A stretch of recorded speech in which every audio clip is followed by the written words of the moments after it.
Alright, so everything locked down and I'm trying to find out different ways to be creative and not be bored every day. And the thing is, it's quite hard to do this far in. And now is the best time to get creative because there's such a long period of time where there's nothing to do. See, when I was younger, I'd actually have this in my hand all day, but I want to do something a little different and change that. And that's what the video is about today. Basically, I want to show you some different creative ways you can get some cool photography and creative photography with your kid during this lockdown. And the main takeaway from this video is that you don't need expensive equipment or professional equipment or anything like that. It's stuff you can pretty much find at your home. Because one of the things that annoy me about some of the things that I watch is that they'll say in the title something like no professional equipment required. And then you'll see them in the video using professional cameras, maybe some lighting equipment, tripods that people don't have, and it kind of goes against what the title was. So in this video, I'm going to make sure that I don't use any DSLRs, no tripods, no ND filters, no professional lighting equipment, basically anything that a photographer would usually have in their photography kit. How I'm going to primarily use it is my phone. And here's the thing, with phones nowadays, you can actually get a lot of cool, I guess, hidden features if you don't know about them, that give you photos which you'd think usually can only be done with professional equipment. And one of those secret kind of hidden things that's in your camera right now is live photography. We see with live photography, it needs to be really dark, and it's not dark yet, it's pretty bright, so we're just gonna wait. But here's the rest of the video until then. Okay, one thing that I forgot to mention with the editing software that we'll be using. Because the whole idea of this is no professional equipment, we won't be using any editing software they got to pay for. Instead, on the App Store, there is a free version of Photoshop called Photoshop Express. And we're going to be using it to improve on some colors, add some filters, improve on lighting maybe, and cropping if needed. Also bear in mind, because it is free, it's not the best app to use. However, it will get the job done for what we are doing today. Right, with this one I was thinking, let's get out of the house a bit, because it's good to get outside, get some fresh air. So what I'm going to do is, just over there, there's like just an open section of the garden. I was thinking, let's incorporate the nature side of the outside to this. So what we're going to do is, we're going to take flowers, and it's best if you've got like a range of flowers, so then you can vary the pictures. We're basically going to take them flowers, and you're going to position them over probably the waist area, or even like from the neck downwards. And by doing this, you're going to actually make like a flower dress, or like a flower skirt kind of thing, just by putting it in the right position in front of the frame. I'll show you what I mean. Again, super simple, and you can get some really nice pictures on a good day. Today's a little dark and gloomy, but we'll do the best we can. And I'm feeling quite good about this one.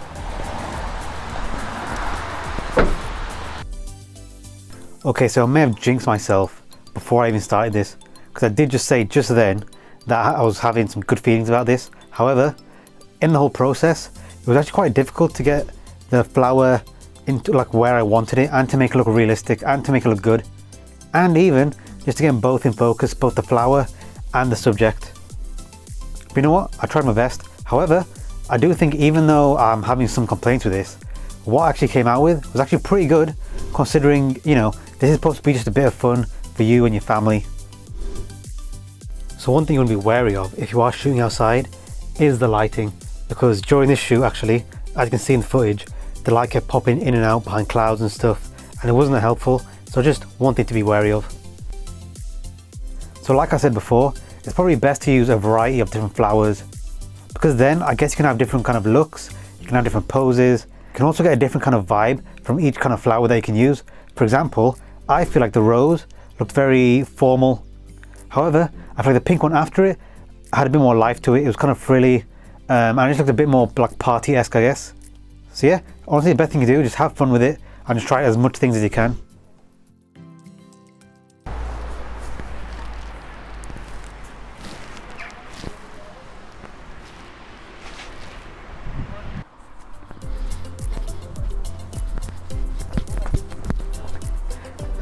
Okay, so for this one, we're going to be outside again, but we're going to do it a little differently. So last time we used something actually in the environment. Now what we're going to do is we're going to make something inside for the environment. Sounds a bit confusing, but really all I'm saying is we're going to go upstairs and we're going to make a scene. So think of it really like you're making the backdrop of a theatre. But you know what? I'll show you what I mean. Let's go. Okay, so for this, you're gonna need some paper, some colored pens, and some scissors to do the cutting out. I made mine pretty simple, literally just buildings, some clouds, not too much detail. But honestly, if you want, with your own family, you could do as much detail as you want, or even more minimal. The best thing is just try and get as creative as you can with this. Now, one thing I did learn from this actually, and it was a bit of my mistake, is I put like a pointy building, as you can see, right in the middle. Ideally, if I could change anything, I would move that maybe to the sides, because by having that in the middle, it means that anytime I was in the picture, and it might have been good, that point was in the way, so you couldn't really see me, so that kind of hindered me a bit. But you know what, it was alright. Also, I really liked how the clouds came out. They really gave me like a Simpson vibe.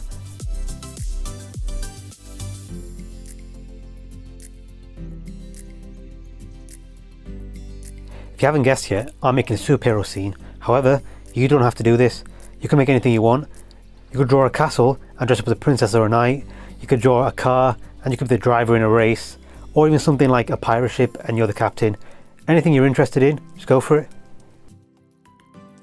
Also, if you don't like this daytime kind of look for the building and you want a bit more nighttime-esque, maybe a bit more Batman, here you can see the dark version. All you need is black lines instead, and add some lights using a yellow marker to make it look like a living environment, and there are people inside these buildings. So yeah, this is them. I think they're pretty cool, you know. Got the back, got the dark, got the day, got the clouds. I think the only thing really is just how I'm going to position them without using anything, because obviously this is supposed to be stuff you've got at home. Like I put little legs on the building just so it can stand on something, or just stand on the ground if it has to. The clouds, it might take a second person to hold them above, because there's nothing for me to hold them onto. Yeah, let's give it a go. First, actually, need to move the car.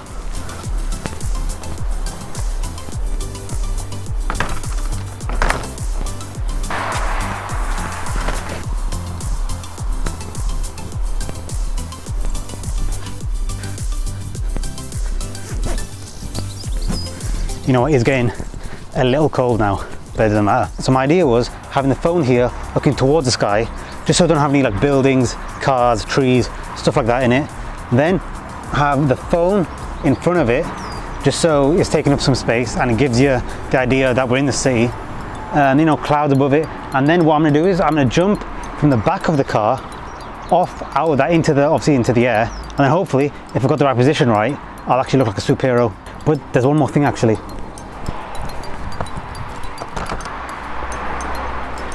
Basically, to add to the superhero kind of thing, basically I didn't have a cape, but I got just like this scarf, and that's good enough. So yeah, I think I'm ready. Okay, in this one, you'll have your son or your daughter in their superhero costumes, and they'll be jumping into the air. And what you'll be doing is you'll be behind the camera.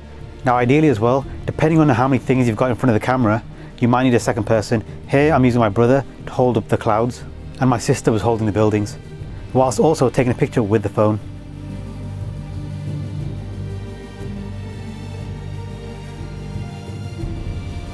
After a lot of attempts, and I mean like a lot of attempts, we took over 100 pictures, maybe close to 200 something.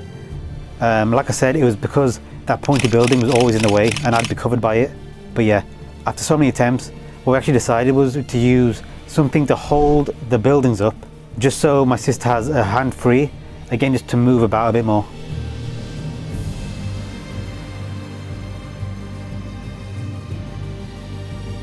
In the end it was alright, the only issue was really the lighting, but I really couldn't do anything about that because we were outside, and I did say we're not going to use any professional equipment.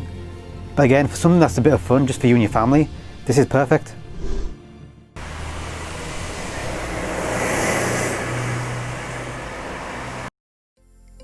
Okay, for this one you could really do any kind of frame.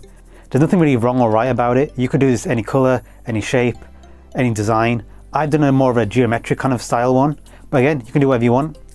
Also, to color it, I wanted to use just some basic colors, things that are pretty vibrant and stand out. So I'll just use some primary colors, just to give a bit of breathing space to the whole frame. Again, this is part of the experience where you can really get your child to get as creative as they can be.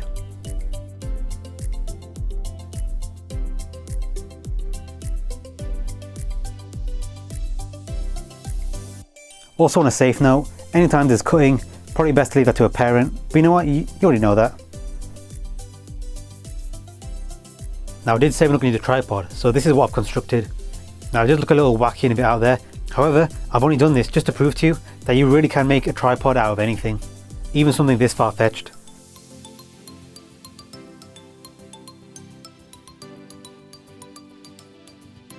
As you can see, I've got this cardboard tube that's sellotaped to the wall on one side, and the other side is being held up from some string that I've attached over the door, and it's tied into a hanger which is holding a shirt that I was wearing in a previous video. And to make sure the cardboard doesn't go flying upwards, the actual weight of the phone, which you can see I've taped onto the cardboard tube, will stop it from flying up. And then from here, all I did was, instead of using the camera, I used the video and recorded myself in between the frame. That way I can move about in the frame, and I could then see which position basically I like the best. Also, once you're done with the frame, don't need to chuck it away, because you really can use it as an actual frame for some artwork. Right, it's gotten darker, so let's go and do some live photography. So what you'll need for the live photography is something to keep the phone straight and steady on. Here I'm using a table, and some lights. If you want to be creative, you can use different types of lights like I have here. I'm going to use a power bank with a built-in flashlight. Also going to use a tiny flashlight, and also just to add some different colour lights, I'm going to use my wireless earbuds which flash blue and red, and also has a green light on top of it. Okay, so this footage is going to be a bit weird because you're going to see mainly just darkness. However, that's what you need for live photography, complete darkness. Chances are, if this is your first time doing live photography, there might be a bit of trial and error in the process. However, keep at it, because eventually you'll actually get something that you're really proud of.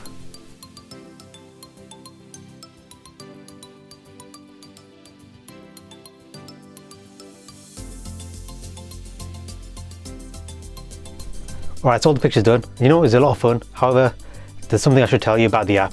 It's not the best app, to be honest. There was a lot of times where like it wouldn't do what I was trying to make it do. So what I did instead was I used the different apps. I just filtered through some of them, and again, they're all free.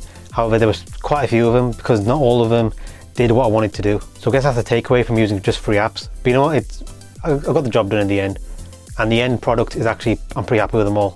But anyway, let's actually check out the pictures now and see what we have. And the first one is the rose. You know what I like quite a lot? I said it before, but it looks very elegant, you know, just the way it's shaped and stuff. It's very uniform, and it's kind of positioned, I think, just right. So I like it a lot. This one, pretty good. Again, I added some filters. I did a little bit to the colour, just trying to make it pop a bit more. And also, I removed the lamppost in the back because I didn't like it there and it looked a bit weird. But yeah, like I said, I really like this one. So next is the pink flower, and I said it before again, this one's very lively, it's very party, you know what I mean? It's cool as well, just because I like the way it's just all like flaring out. And I really do think this really does look like an actual dress. Alright, next is the leaf one, and with this one I had a bit of trouble with this one, to be honest. Just because of the shape of it, I couldn't really do anything with it, in my mind. So at the end I kind of just bend the top of it just to fit around the waist. And then after that, I just try to find a position where it kind of suits the subject that I'm taking the picture of as well. And I don't think I did too bad either, because with the leaf it's going in a direction, if you can see what I mean. And I just asked my sister to put her leg out in that same direction, and I just lined it up to see if it can look like it's falling on the leg, if that makes sense. And show a bit of variety. I did make it black and white, but again, it could have been done also in colour. I prefer the black and white on this one. Alright, next is the superhero one, and this one, you know what, I like it a lot. Maybe I could have done something with my legs to make them kind of flare out a bit, but you know what, I like it. It's pretty cool. I like the fact it looks like I'm actually flying. Again, what helped a lot in this was flicking back through other apps, because in just the Photoshop app, I couldn't really get rid of the tree in the back, some of the buildings in the back as well. So I had to flick through other apps and try and get something from there. Also, to make it look like I was going fast, I tried to make a blur behind me, which again, kind of useful in the Photoshop app, but also other apps. And again, because of the brightness that day, I just altered some of the lighting and added a bit of a vignette to the sides just to frame me a bit more. Alright, next is the frame one, and I thought this one came out really well. It looks actually like it's a proper frame, and I really do think what helped a lot was just going over the black lines just to make them really harsh and defined. That really helped as well. And you know what, I'll mention it again, there was a little box where my elbow was that I had to try and get rid of. The Photoshop app did help a little bit, but I had to switch to different apps as well. And again, just did some stuff with the colour. Yeah, really tried to make this one vibrant, just so the colours of the frame would actually pop out. And yeah, I'm really happy with the results on this one. Our last but not least is the light photography. And again, I like this one a lot. It's very simple to do. I mean, the only thing that you've really got to be cautious of is just making sure there's no light surrounding you or the phone or where you're doing your light photography, because that could wreck it. But yeah, here's one where I just took my earbuds, and because we were flashing blue and red, they actually made this continuous line of blue and red that was switching alternatively, which I think looks really cool. And it's a bit different to most light photography, because usually they'll use one pass of the same color of light. This one is altering between two.